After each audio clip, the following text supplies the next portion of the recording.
Turning to page 70 of the printed calendar, House Bill 389, a bill to amend the Code of Virginia relating to parental choice education savings accounts. Report for the Committee on Education, January 20th. Report for the Committee on Appropriations with a substitute on February 12th. The gentleman from Loudoun, Mr. LaRocque. Thank you, Mr. Speaker. I move the committee substitute. Questions on adoption of the committee substitute? As many as favor that motion will say aye. Those opposed, no. The substitute is agreed to. The gentleman from Loudoun. Thank you, Mr. Speaker. Mr. Speaker, the substitute we have before us returns this bill to exactly the same form that was voted on in this body last session and was passed from here to the Senate. Had a pretty successful run there. On a tie vote, it was broken by the President of the Senate. It is a good bill. This bill would establish education savings accounts for children who have an IEP, an individualized education program. That is, again, for children in Virginia who have been in the public school system for one semester. Parents who have applied and qualified agree to remove their child, this is again a child with an IEP, from public school. Parents can use the money in the accounts to fund the purchase of private school tuition, tutoring services, books, other curriculum material, or even to save for college.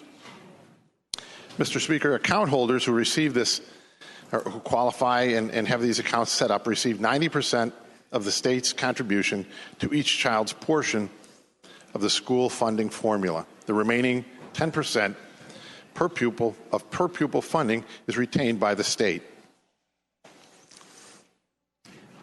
Delegate LaRocque, could you suspend just for a second? Could I ask the House to please come to order? We're all having trouble hearing because you all are talking. Gentleman will continue. Thank you, Mr. Speaker.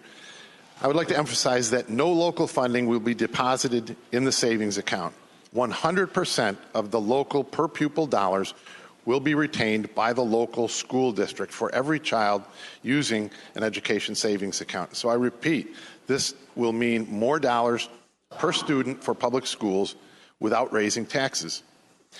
I would like to say that to establish that this is compatible with Virginia education policies, we have asked people like Gerard Robinson, former Secretary of Education, Winsome Sears, former delegate and vice president of the Virginia School Board, former Attorney General Ken Cuccinelli, to look at this, and they have determined that ESAs, in their opinion, are compatible with Virginia education policy. My own school board vice president offered to drive 5 hours round trip to participate in the full committee hearing of this bill. She is that enthusiastic about how well that will work for the children in the district that I serve. This ESA bill will create more opportunities and choice in education for students and parents in Virginia. It will be a relief. It will provide relief for local school districts who bear the huge cost of educating kids with individualized education programs. I move that we engross the bill and pass it to its third reading. The gentleman from Charlottesville, Mr. Toscano. Thank you, Mr. Speaker. Speaking to the bill. Gentleman has the floor.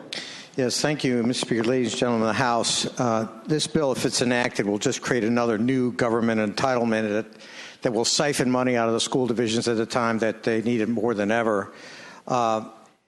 You know, if you recall, I think it was a couple years ago, we passed the gentleman's bill, Delegate Massey from Henrico's bill on education improvement scholarships. It looked a little bit similar, but so far as I know, these things have been undersubscribed. So you ask yourself the question, why would you put in a new entitlement program at a time when these aren't even being used? As we know, an individual education program is quite diverse depending on the student, and you can have youngsters with really substantial disabilities and youngsters who have not as severe disabilities. But in all cases, the money is leaving the school division with the child for these savings accounts. Beyond that, there's some questions about the constitutionality of a bill like this. On Section 30, it talks about the inclusion of sectarian schools.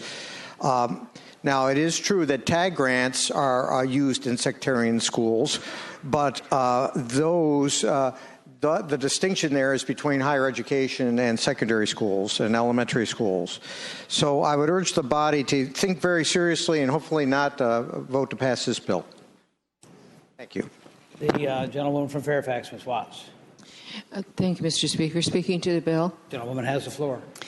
In addition to the concerns that divide us on this issue that have just been spoken to, I urge you to look at all of the fine print in this bill. It may be that the local funds are not involved, but the bill spells out in great detail local responsibilities of the school division to which the parent must submit all receipts and invoices. The local school division has to review the progress. The local school division is the oversight for a program that they have not vetted at all.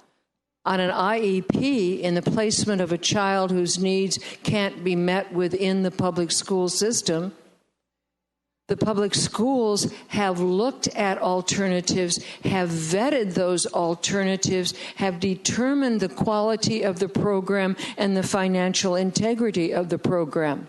And yet this bill puts the local school divisions in a posture where they just have to basically either take the parent's word for it or employ staff to go and do the kind of oversight that is prohibited in this bill for the State Board of Education. I hope it will be the pleasure of the body to vote against this unstructured funneling of public funds into private education.